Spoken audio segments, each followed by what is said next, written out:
we see in this Rasa Lila, as far as the Rasa Lila we've described so far, this I've given little titles to each of these sections. This is called Joy and Agony, then Gopi Elephants, and then Gopis Lila Anubhav.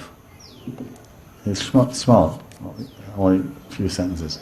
The first is the joy and the agony. So far the Rasa Lila has described the intense spiritual joy and ecstasy that the Vraja-gopis are feeling and experience upon meeting and playing with Krishna intimately before commencing the Rasa Lila. But then soon that ecstasy and happiness dissolves and the agony and sorrow sets in. The agony of separation, which destroys all that ecstasy of meeting Krishna. In fact, he just disappears.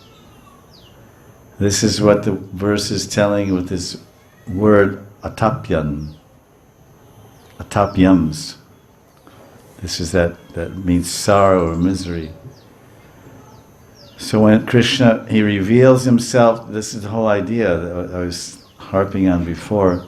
When Krishna reveals himself to his devotees and then suddenly disappears, like the Vraja-gopis, their hearts are burning top in the searing pain of separation and affliction because Krishna has gone away from them.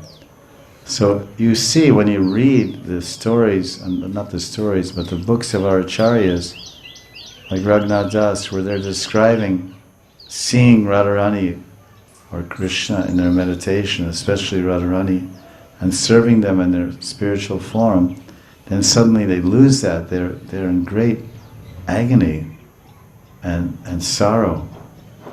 When you read Vilap Kusumanjali by Raghunath Das, you see that he's saying, oh, what is the use of my life? What is the use of living here at Radhakund for so long doing bhajan? If Radharani, if you're not merciful to me, if you don't give me your mercy, then what's the point? So that's very exasperated and desperate mood. So now we see this point about Gopi elephants. It says in line 4 of text 1, Karinya Yutapam. Yuta, Yut or Yuta means group. Like we say Yuteshwari, Vishaka Devi. She's in charge of one group of Sakhis. So Yuta means the leader, the in charge, the chief one. In this case, the entire word means the leader of all the elephants, the male, the leader, the king elephant, if you want to say. And Karinya is a Sanskrit word for elephants. So this may seem a little odd to us. Someone might say, you're talking about the most beautiful and elegant and cultured and refined, beautiful, not cultured let's say, but beautiful and talented, most beautiful and talented ladies in the universe, the gopis. And everyone's giving Katha here. And they're compared to elephants. Like, can you imagine you're looking at your beloved and say, you know, you're as beautiful as an elephant. It may not, you know, if you're going to use an animal, maybe say a horse or something, but elephant is really over the top. So someone may question, who's not familiar, it says, why is Shuka Muni comparing the Vraja-balas, the beautiful, delicate gopis in Vrindavana, these beautiful 14-year-old girls, comparing them to elephant. So, and Krishna is compared to the leader of the pack of elephants, a bevy of elephants, Krinya Yutapam. So, the acharyas, which we've read some other places, they say that this concept of the Sanskrit word Karinya, which means elephant, actually comes from the Kama Sutras.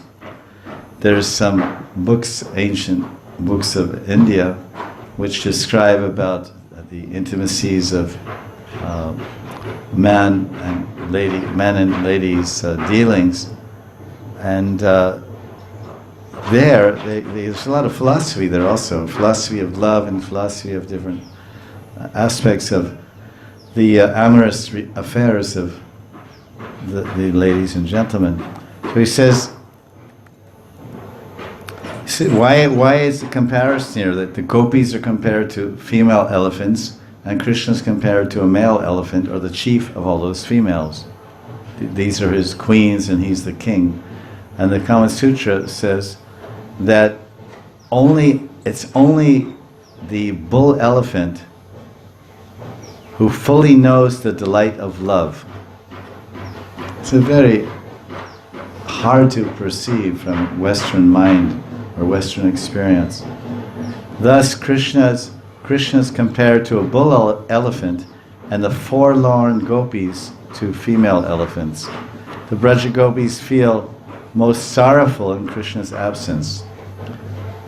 So apparently, what I've been told by those that know, people from Africa, not Africa, but India, the villages that know about elephants, they say that the male elephant is extremely romantic. This is really, when they walk with the female elephant, when he walks, he puts his trunk, what do you call this? Is it a trunk? Nose or trunk? He puts it on, like I might put my arm around your neck or shoulder. So he puts it around her shoulders, and apparently, I don't know, then maybe reaches out and picks a banana and offers her. I don't know how so many affectionate dealings are there. So they told me, they said, no, they're very, because most other animals, this is a very important point, we're laughing, but actually if you examine all other beasts, the male and the female, they combine. But there's no affection, there's no romance, it's just the basics of the birds and the bees.